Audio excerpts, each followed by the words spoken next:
मंत्री महोदयांनी घेतली विनोद कांबळींची भेट. रुग्णालयातच ख्रिसमस साजरा, आर्थिक मदत पत्नीकडे सुपूर्द. भिवंडीतील आकृती हॉस्पिटलमधील उपचार घेत असलेल्या भारतीय क्रिकेट संघाच्या माजी फलंदाज विनोद कांबळी यांची प्रकृती स्थिर असल्याने डॉक्टरांनी सांगितलं आहे. गेले काही दिवस कांबळी यांच्यावर विविध प्रकारचे उपचार सुरू आहेत. दरम्यान उपमुख्यमंत्री एकनाथ शिंदे यांच्या सांगण्यावरून परिवहन मंत्री प्रताप सरनाईक यांनी हॉस्पिटलमध्ये भेट देऊन विनोद कांबळी यांची विचारपूस केली, तसेच ख्रिसमसच्या शुभेच्छा दिल्या आहेत. मंत्री सरनाईक यांनी सांगितले की वानर सेना या संस्थेच्या माध्यमातून जवळपास 25 लाख रुपयांची आर्थिक मदत करण्यात आलेली आहे. तसेच श्रीकांत शिंदे फाउंडेशनच्या वतीने 5 लाख असे एकूण 30 लाख रुपयांची मदत देण्यात आली असून उद्या ही रक्कम त्याच्या पत्नीच्या खात्यात जमा होईल.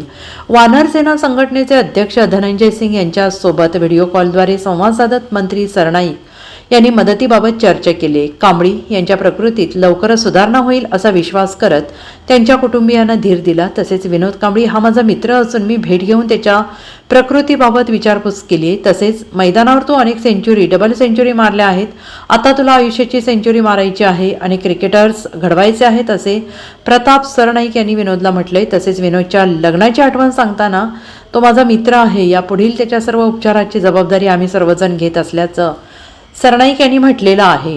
आकृती हॉस्पिटलचे जे मालक आहेत त्यांचे 3 हॉस्पिटल आहेत. ठाकूरजी त्यांचे मित्र आहेत. आमची एक संस्था आहे जी देशभरामध्ये काम करते. वानर सेना त्याचं नाव आहे. जेव्हा कुठलाही एखादा पेशंट आजारी पडतो आणि त्याला जर मदतीची गरज असेल तर त्यावेळेस ही वानर सेना पूर्ण देशातून काही जे लोक आहेत त्यांना आवाहन करते की ह्या माध्यमातून हा पेशंट आहे आणि याला पैशाची गरज आहे.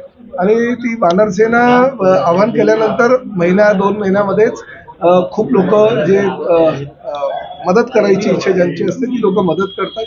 काही महिन्यापूर्वीच वानर सेनेचे जे प्रमुख आहेत त्यांच्याशी माझं बोलणं झालं होतं, कारण मी त्या संस्थेचा मी सुद्धा एक सदस्य आहे म्हणून काम करतोय.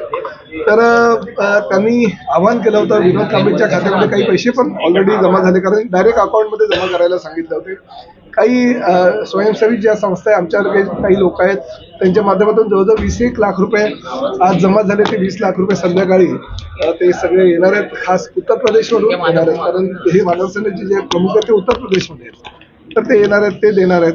आम्ही आज हा निर्णय घेतला कारण एकनाथ शिंदे साहेबांनी मला आज विनोद कांबळीची भेट घ्यायला इथं पाठवलं. काल मंगेश चिवटे या ठिकाणी जे आमचे वैद्यकीय पथकाचे प्रमुख आहेत ते येऊन गेले आणि एकनाथ शिंदे साहेबांनी श्रीकांत शिंदे फाउंडेशनच्या माध्यमातून 5 लाखाची मदत पण जाहीर केली. ते 5 लाख परत त्याच्या अकाउंटमध्ये काही पैसे जमा झाले, ते एक 4-5 लाख आणि अजून एक 20 लाख म्हणजे 30 लाख रुपयाची मदत ही विनोद कांबळीच्या पत्नीच्या नावानं ही जमा केली जाईल. अजूनही आव्हान काही आमचं जे झालेलं आहे त्या माध्यमातून जो निधी येईल तोही त्याच्या पत्नीच्या नावाने जमा केला जाईल. परंतु महत्त्वाची गोष्ट जी आहे ते फक्त ही टेम्पररी ट्रीटमेंट आहे.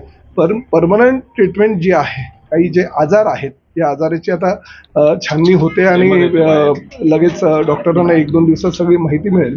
तर जे काय आजार आहे त्याचा पूर्ण उपचार करण्याची जबाबदारी आता आम्ही उचललेली आहे. म्हणजे विनोद कांबळीला ज्या वेळेस वैद्यकीय उपचाराची गरज पडेल त्यावेळेस गंगूबाई संभाजी शिंदे हे हॉस्पिटल, इंदिराबाई बाबूराव सरनाईक हे हॉस्पिटल आणि त्याचबरोबर आकृती हॉस्पिटल जे आता ज्या हॉस्पिटलमध्ये ॲडमिट आहे, हे 3 हॉस्पिटल विनोद कांबळीच्या वैद्यकीय सेवेसाठी आयुष्यभर त्याला जी काही वैद्यकीय मदत लागेल त्यासाठी आम्ही कटिबद्ध आहोत. आणि फ्री ऑफ चार्ज पूर्ण उपचाराचा खर्च आणि पूर्ण औषधे ही आमच्या ह्या 3 हॉस्पिटलच्या माध्यमातून त्या ठिकाणी देण्यात येईल. Doctor bureau report SBN Marathi, Mumbai.